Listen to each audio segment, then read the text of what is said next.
할렐루야. 네, 영상으로 예배드리는 모든 산성의 식구들에게 또 하나님께서 오늘 예비하신 은혜와 복을 주실 줄로 믿습니다. 여러분 혹시 떡을 좋아하십니까? 우리 교회도요, 결혼식이나 장례식 직후에 또 감사한 마음을 떡 선물로 표현을 많이 하시더라고요. 그래서 제가 이제 많이 받았습니다. 그런데요, 이 떡의 종류가 이렇게 많은 줄은 미처 몰랐습니다. 어쩔 때는 이렇게 선물로 들어온 떡이 많아져서 저희 집에 냉동실이 꽉 차는 경우가 이제 생기게 되죠. 그래도 감사합니다. 천천히 녹여서 잘 먹겠습니다. 아무튼 우리 민족은요, 떡을 즐기는 민족인 것 같아요. 그래서 앞으로도 좋은 일이 있을 때, 또 감사한 일이 생길 때 이 떡 파티는 계속되지 않을까, 그런 생각을 개인적으로 하게 됩니다. 여러분, 우리가 살아갈 때에 이 떡의 문제는 참 중요하다라고 할 수가 있습니다. 우리가 먹고 살아갈 떡, 빵, 음식, 그 얘기죠.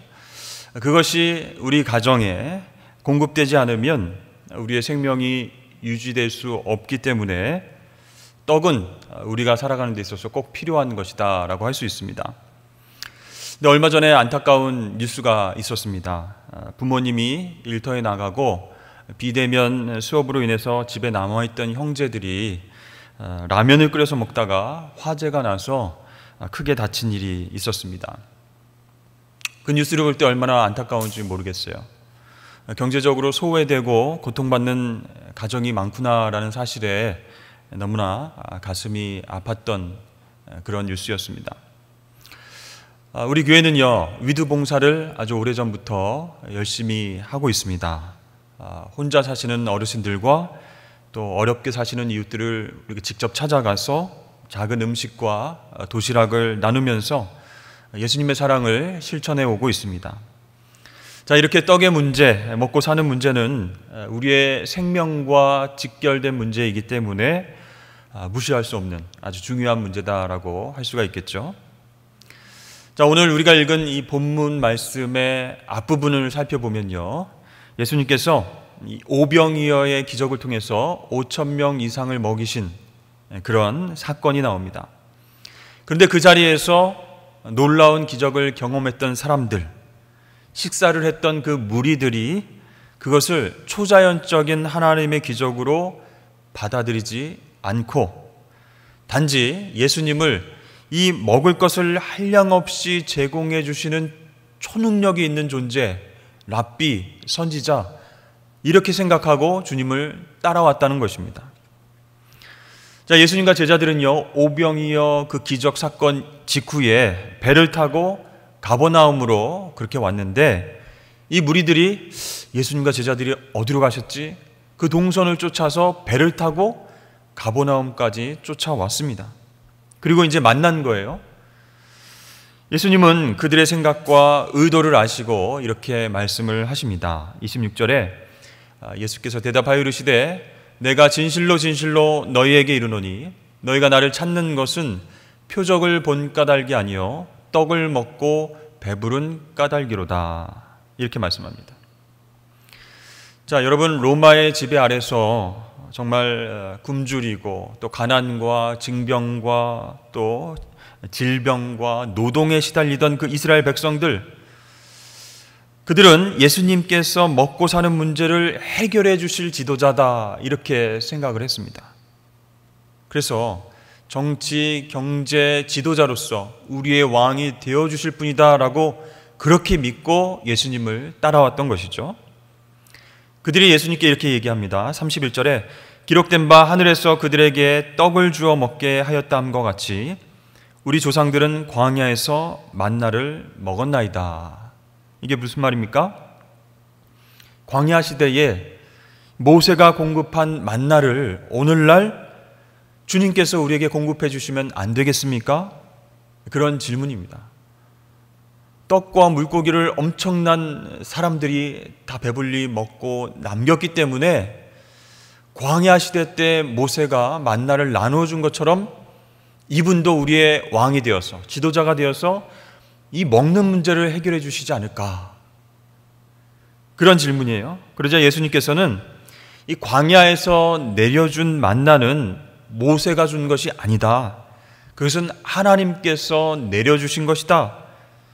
이 만나라고 하는 것은 장차 하늘로부터 내려주실 진짜 떡, 생명의 떡, 그것을 예고하는 표적이었다라고 말씀하십니다. 그랬더니 그들이 그 얘기를 듣고 주여 이 떡을 항상 우리에게 주시옵소서라고 간청을 하죠. 이 무리들은요, 모세가 광야에서 만나를 공급해 준 것처럼 예수님께서 이 시대에 우리의 모세가 되어 주셔서 떡 문제, 먹고 살 문제, 그것을 해결해 달라라고 요청을 합니다. 우리의 왕이 되어서 우리를 좀 살려주십시오. 예수님께서 그 모세가 직접 만나를 내려준 것이 아니고 하나님께서 만나를 공급해 주셨고, 그것은 앞으로 하늘에서 내려올 진짜 떡, 생명의 떡, 예수님을 예표하는 사건이었다라고 아무리 얘기를 해도 그 떡을 우리에게 주십시오. 그 생명의 떡을 주님께서 공급해 주십시오. 이렇게 얘기를 하는 것이죠. 그러니까 예수님께서 답답하셔서 그들에게 다시 말씀하십니다. 35절입니다. 함께 읽어볼까요? 예수께서 이르시되 나는 생명의 떡이니 내게 오는 자는 결코 줄이지 아니할 터이요 나를 믿는 자는 영원히 목마르지 아니하리라. 아멘.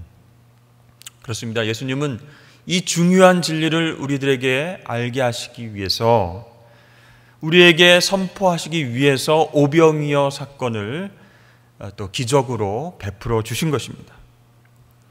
자, 예수님을 믿고 영접하는 것이 예수님을 먹는 것이고 섭취하는 것이다. 이렇게 말씀하세요. 당신 자신이, 예수님 자신이 생명의 떡인 것을 알게 하시기 위해서 오병이어 기적을 베푸셨는데, 이 무리들은 예수님을 생명의 떡으로 받아들이지 않고 예수님이 만든 떡을 좀 공급해달라라고 그렇게 요청을 하고 있는 것입니다. 여러분, 우리 예수님은요, 당신의 백성들에게 떡과 음료를 공급해 주시는 그런 정치 경제적 왕이 되기 위해서 이 땅에 오신 것이 아닙니다. 자, 예수님은 하나님 아버지의 인치심을 받고 또 파송을 받은 자로서 이 백성들을 사망으로부터 죄에서 구원하시기 위해서 오신 분이심을 우리는 믿어야 할 줄로 믿습니다. 그래서 우리는요, 이 육체의 허기를 채우는 양식이 계속 공급되어도 여전히 영적으로 갈급해질 수밖에 없는 그런 존재라는 거예요. 왜냐하면 하나님께서 사람을 만드실 때에 하나님을 만나서 그분의 양식을 먹어야 살 수 있도록 처음부터 만드셨기 때문입니다. 사람이 떡으로만 살 것이 아니요 하나님의 입으로부터 나오는 모든 말씀으로 살아야 한다라고 신명기 8장 3절은 우리에게 이야기하고 있습니다. 그렇습니다. 생명의 떡이신 예수님을 받아들이는 자만이 영생을 누리게 된다는 것입니다. 그런데 예수님은요, 자신을 생명의 떡이라고 하시고 내 살을 먹으라 이렇게 표현을 하셨죠. 왜 그렇게 말씀을 하셨을까요? 먹는다라고는 표현을 들으면 우리는 어떤 생각을 하게 됩니까? 아니, 사람을 먹으라고? 인육을 먹어야 한다고? 굉장히 이단 사상처럼 들릴 수 있기 때문에 거부감이 들 수가 있습니다. 그저 예수님께서 그냥 나를 믿어라, 내가 생명의 떡을 나누어주는 사람이다, 나를 주인으로 받아들여라 이렇게 말씀하시면 되는데, 나는 생명의 떡이니까 너희들이 먹어라 이렇게 말씀을 하셨을까요? 여러분, 여기서 이 먹는다라고 하는 표현은요, 언약 신학의 관점에서 우리가 이해해야 합니다. 이 고대 근동 사회에서는요, 서로의 인격과 영혼이 통할 때에 서로를 먹는다라고 말했습니다. 다시 말해서 이 언약을 체결하는, 그 언약을 완성하는 그 자리에서 서로의 말과 약속과 신실성을 먹는다는 의미로 언약 체결이 끝나면 서로 식사를 했습니다. 그래서 이삭은요, 블레셋 족속의 아비멜렉과 계약을 맺고 함께 식사를 합니다. 또 야곱과 라반도 여갈사두다에서 계약을 맺고 그 직후에 함께 식사를 합니다. 그래서 이 언약을 체결하는 자리에서는 서로의 인격을 먹는다라는 뜻이 포함되어 있는 거예요. 자, 여러분, 결혼한 부부는 어떻게 살아갈까요? 서로 사랑하며 살아가겠죠. 네, 그건 신혼초만 아니라 지금도 몇십 년이 지난 요즘도 서로 사랑하는 관계라고 저는 믿습니다. 그래서 결혼한 부부는 서로의 사랑과 인격을 먹으면서 살아가는 거예요. 그래서 이렇게 먹는다라고 하는 표현은요, 언약하는 그 대상의 신실성, 그것을 먹고 그 힘으로 서로 살아낸다, 이런 뜻이 있어요. 살아갈 힘을 공급받는다라는 거예요. 서로에 대한 신뢰, 서로에 대한 사랑을 서로 먹으면서 힘을 공급받아서 살아간다라는 뜻이죠. 따라서 예수님을 생명의 떡으로 먹는다라는 말은 무슨 뜻이겠습니까? 예수님의 인격과 말씀과 삶을 섭취하고 소화함으로써 예수님과 이 언약적인 관계를 계속 유지해 나간다, 그런 뜻입니다. 자, 하나님께서 창조하신 이 사람이 예수님이라고 하는 그 생명의 떡을 먹고 마시지 않으면 어떻게 될까요? 영으로 창조된 우리가 점점 말라 비틀어져 가는 거예요. 생명의 떡을 먹지 않으면, 예수님을 받아들이지 않으면 결과적으로는 죽을 수밖에 없다는 겁니다. 그래서 우리들은 예수님을 온전히 믿고 받아들여야 영생을 얻게 되는 줄로 믿습니다. 그 얘기를 지금 예수님이 하시는 거예요. 요한복음 4장 34절에서 나의 양식은 나를 보내신 이의 뜻을 행하며 그의 일을 온전히 이루는 이것이니라 라고 예수님이 말씀하고 계세요. 자, 예수님의 양식이 무엇이라고요? 하나님의 뜻을 행하는 것, 그것 때문에 배부르게 만족하게 살 수 있다라고 말씀하고 있어요.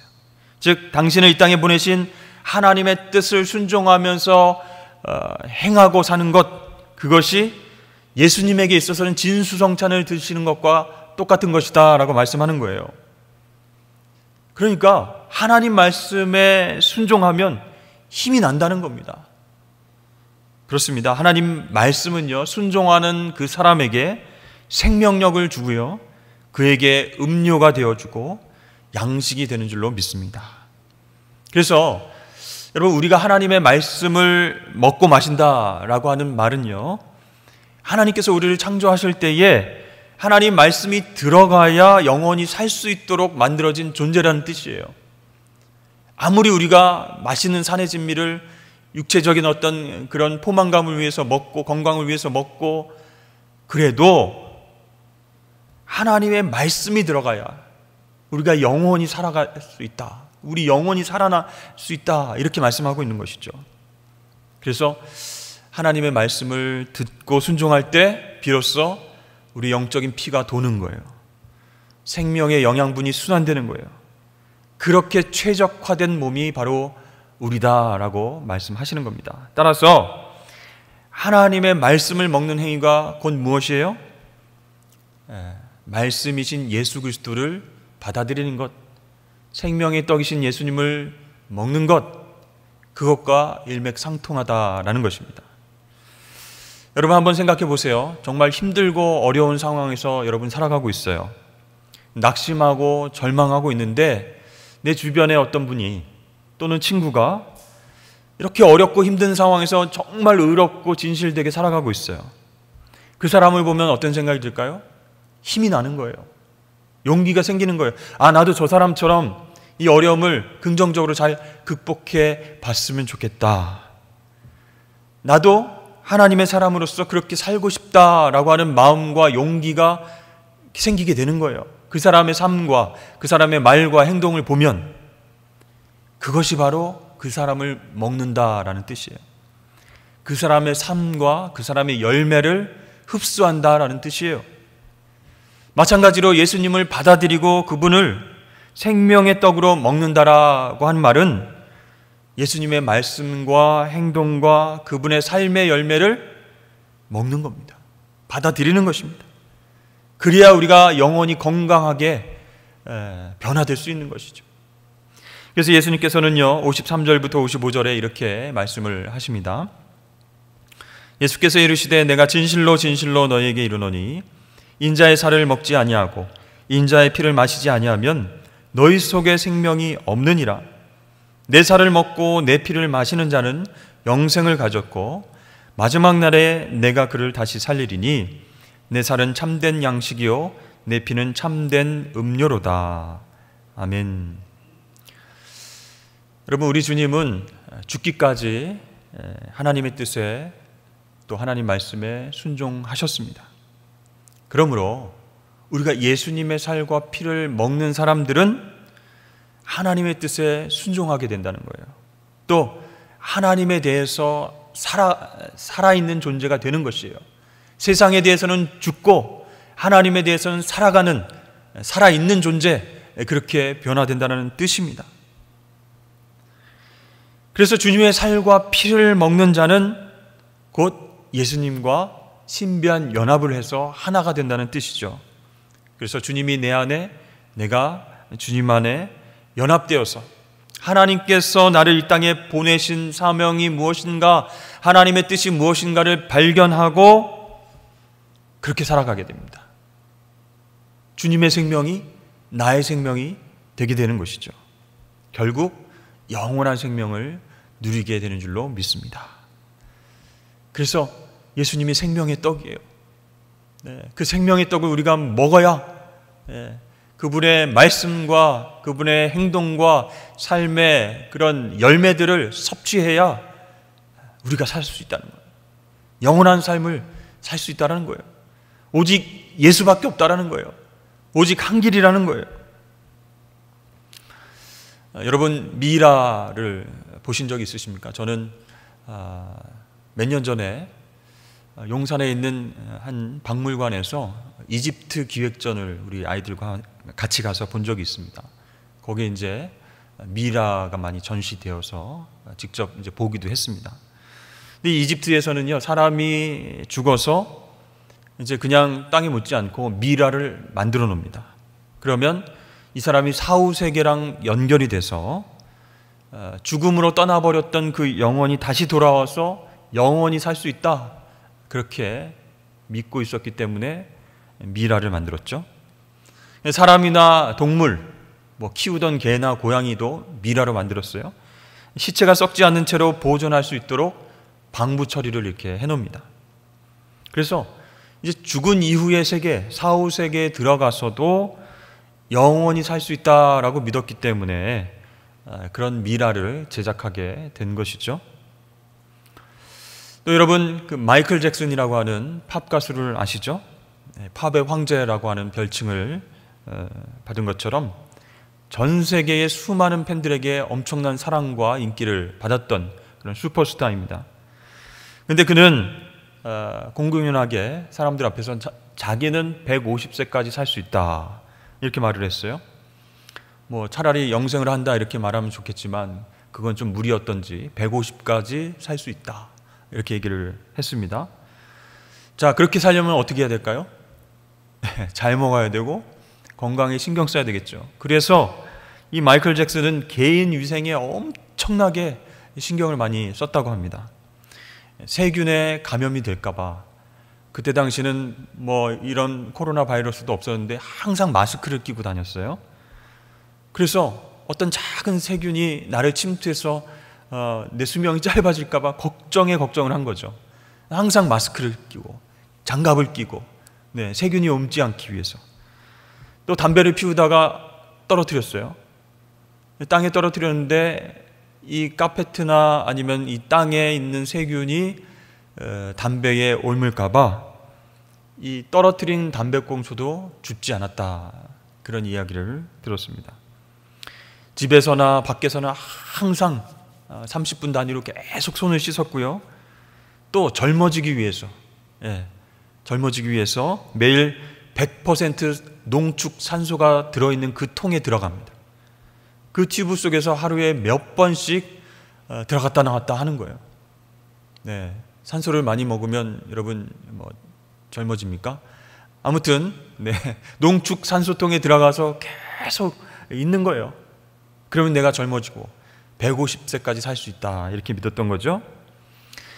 이렇게 건강에 신경 썼던 그가 무대 위에서는 정말 팬들에게 폭발적인 그런 매너와 어떤 퍼포먼스를 보여줘야 되기 때문에 열심히 하는데 이게 힘든 거예요. 그래서 약물을 사용하기도 했습니다. 콘서트 전과 콘서트 후에 이 마이클 잭슨은 항상 신경을 너무 많이 썼기 때문에 불면증으로 인해서 고통을 많이 받았고요. 그것이 계속되니까 그 고통을 줄이기 위해서 약물 주사를 또 맞기 시작했습니다. 그는 오래 살기 위해서, 또 팬들에게 멋진 모습을 보여주기 위해서 이렇게 육체적인 생명에 집착을 하면서 노력하고 개인 희생에 힘쓰고 그렇게 살았지만, 이 프로포폴과 또 약물 중독으로 인해서 2009년에 결국 50세의 나이로 세상을 뜨게 되었습니다. 사랑하는 성도 여러분, 우리에게 중요한 것은 육신의 생명이 아니라는 거예요. 하나님을 알고 하나님과 동행하는 그 영적인 생명, 그리고 하나님과 더불어서 영원히 사는 영생, 그것이 우리 인생에서 가장 중요한 가치가 있는 것입니다.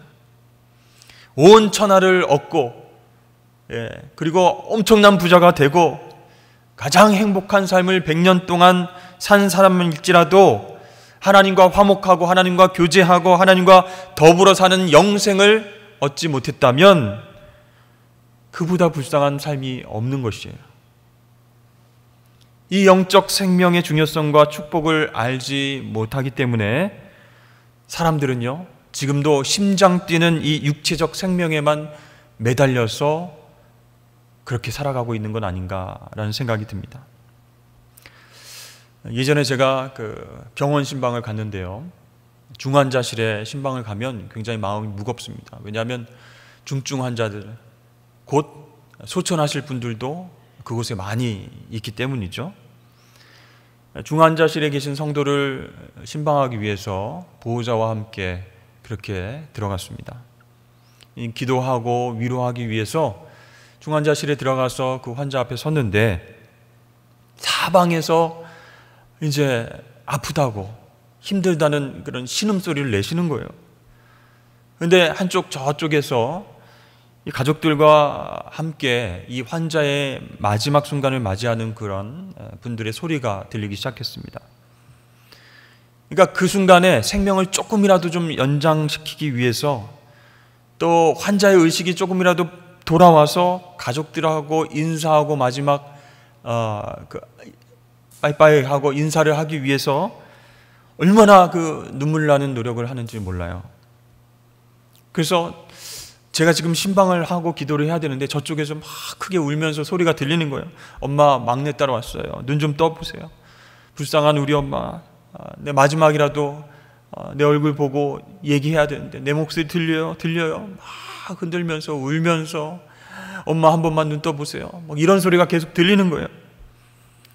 그러니까 그 가족들이 같이 함께 흐느껴 울고, 그 어머니 육체의 생명을 조금이라도 붙잡기 위해서 대화하고 싶어서, 교감하고 싶어서 그렇게 애쓰는 그런 소리를 들리니까 제 마음도 많이 힘들었습니다. 참 안타까운 생각이 들었다는 것이죠. 자, 이분들은 어떤 특징이 있습니까? 육신의 생명이 끝나면 모든 것이 다 없어진다라고 생각을 하고 있는 것이죠. 이 육신의 생명보다 더 소중한 그 영적인 생명이 있음을 알지 못하기 때문에 그 순간이 너무 슬픈 거예요. 그 순간을 되돌리고 싶은 거예요. 그래서 육체적 생명을 조금이라도, 몇 분이라도 연장시키기 위해서 그렇게 어머니를 부르고 노력하는 모습을 볼 때 참 안타깝다라는 생각이 들었다는 것입니다. 여러분, 예수님께서는요, 당신에게로 와서 예수 그리스도를 믿는 자에게는 영원한 생명을 주겠다라고 약속을 하셨습니다. 하나님께서는 지금도 우리를 향하여서 너희들에게 있어서 중요한 것은 바로 영적 생명이다. 그러므로 이 생명을 너희들에게 줄 것인데 그 방법은 예수 그리스도를 믿는 것뿐이다. 생명의 떡을 먹는 그 방법뿐이다 라고 말씀을 하십니다. 여러분, 구원받지 못한 사람들은요, 마음은 열고 생명의 떡이신 예수 그리스도를 받아들여야 됩니다. 그분을 믿어야 합니다. 그렇게 예수를 믿으면 영원히 사는 축복, 영적 생명을 얻게 되는 줄로 믿습니다. 이와 같은 축복을 받으면요, 이 세상에서 잠깐 있다가 사라지는 그 육신의 목숨 때문에 힘들어하거나 좌절하거나 낙심하지 않는다는 겁니다. 오늘 본문 말씀 35절에 보면 내게 와서 믿으면 이런 구절이 나오는데요, 이 문장이 이 뒤에 54절로 가면 이렇게 바뀝니다. 내 살을 먹고 내 피를 마시면, 이렇게 동일한 의미로 바뀌어진다는 거예요. 즉 믿음이라는 것이 무엇인가? 예수의 살과 피를 마시는 것이다. 먹고 마시는 것이다. 그런 뜻이에요. 이 믿음으로 우리가 구원받을 수 있는데, 믿음은 그저 고개를 끄덕끄덕 흔들면서 동의해, 긍정해, 이런 게 아니라는 거예요. 또는 입으로 주여 주여 외치고 나를 살려주십시오 이렇게 외치는 것만이 믿음이 아니라는 거예요. 바로 믿음은 주님의 살과 피를 먹고 마시는 것이다 라고 요한복음에서 말씀하고 있습니다. 예수님을 생명의 떡으로 먹음으로써 예수님의 인격과 삶을 섭취하고 말씀을 섭취하고 예수님과의 그 언약적인 그 삶의 상태를 계속 유지해 나가면 어디까지 가요? 영원한 생명까지 간다는 거예요. 예수님을 믿음으로 온전히 받아들여야 영생을 얻게 된다라는 말입니다. 그래서 지금 모세가 준 그런 만나를 우리에게 주십시오 라고 요구한 그들에게 육체적인 생명이 중요한 게 아니다. 영적인 생명이 중요하기 때문에 나의 살을 먹고 나의 피를 마셔야 너희가 영생할 것이다 라고 말씀을 하고 계십니다. 여러분, 예수님은요, 세상 죄를 지고 가는 어린 양으로서 우리 죄를 위해서 십자가 위에서 못 박혀서 살이 찢기시고 피를 흘렸습니다. 죄 때문에 하나님과의 관계가 깨어진 그 우리를 다시 사랑하셔서 그 관계가 회복되게 하기 위해서, 그 하나님과 더불어서 영원한 생명을 누리게 하고 그렇게 복받게 하기 위해서 친히 십자가 위에서 살을 찢기시고 피를 흘려주셨습니다. 그래서 우리는 그 십자가를 바라보면서 주님께서 살을 찢으신 것은 나 대신 찢으신 것이고, 주님이 피를 흘리신 것은 나 대신 피를 흘리신 것입니다. 내가 주님을 믿습니다. 내가 주님의 살 먹고 내가 주님의 피를 마시겠습니다. 이렇게 고백하는 것이 바로 믿음이다라는 것입니다. 그 믿음으로 말미암아 우리는 영원한 생명을 소유하는 하나님의 백성이 될 줄로 믿습니다. 근데 여러분, 내가 생명의 떡을 먹고 영원한 생명을 얻는 것으로 끝나는 게 아니라는 거예요. 그 다음으로 중요한 것이 있어요. 내가 영생을 얻고 나만 구원받으면 끝. 다른 사람은 어떻게 되든 난 몰라. 나만 영원한 생명 얻으면 돼. 이게 아니라는 거예요.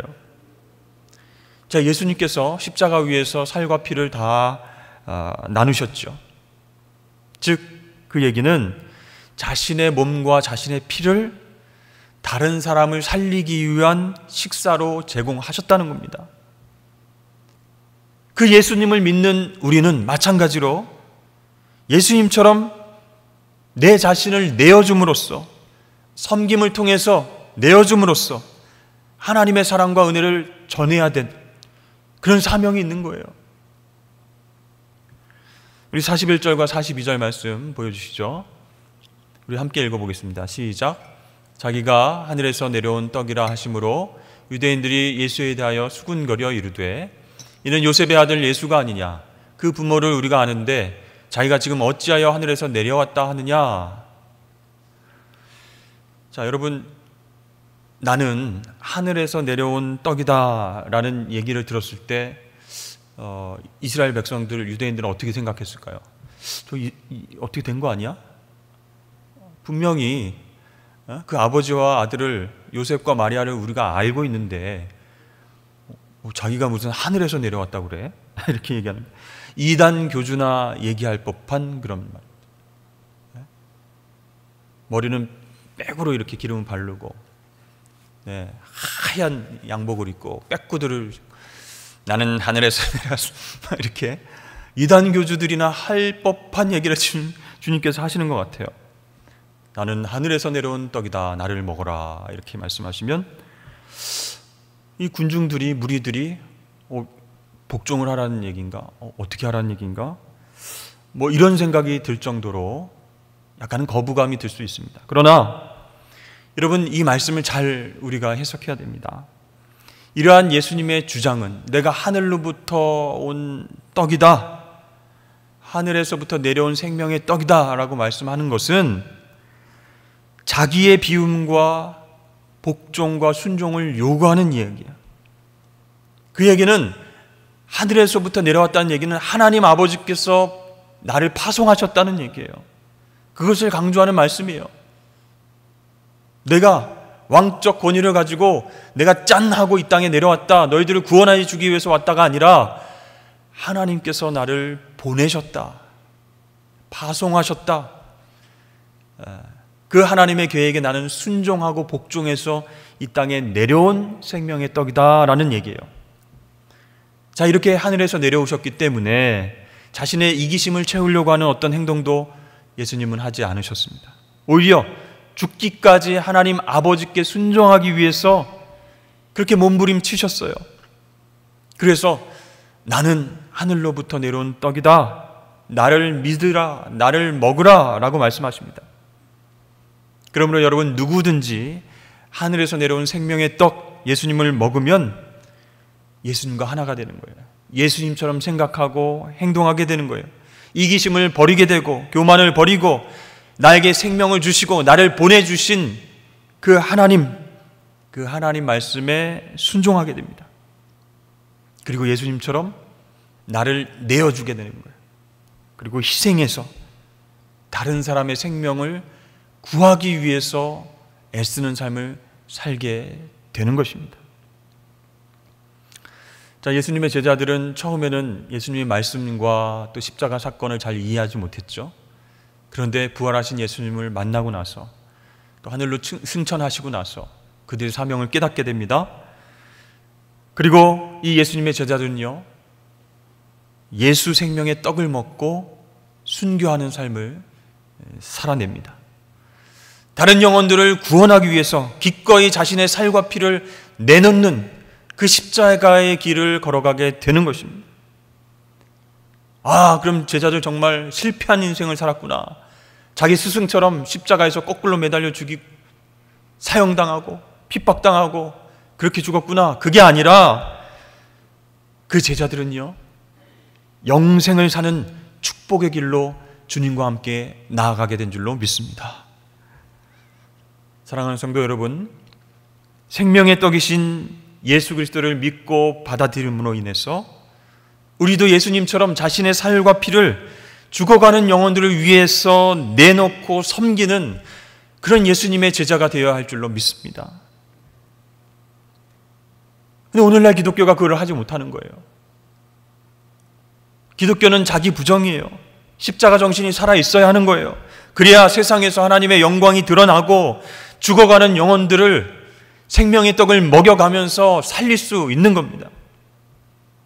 그런데 우리들은, 신앙이 있다고 말하는 우리들은 썩어질 것들, 육체적 생명에만 관심이 있고, 어떻게 하면 맛있는 거 먹을까? 어떻게 하면 건강할까? 어떻게 하면 오래 살까? 어떻게 하면 150세까지 편안하게 안전하게 살까? 이 육체적 생명에만 집중하며 살아가고 있는 우리의 모습은 없는지 모르겠습니다.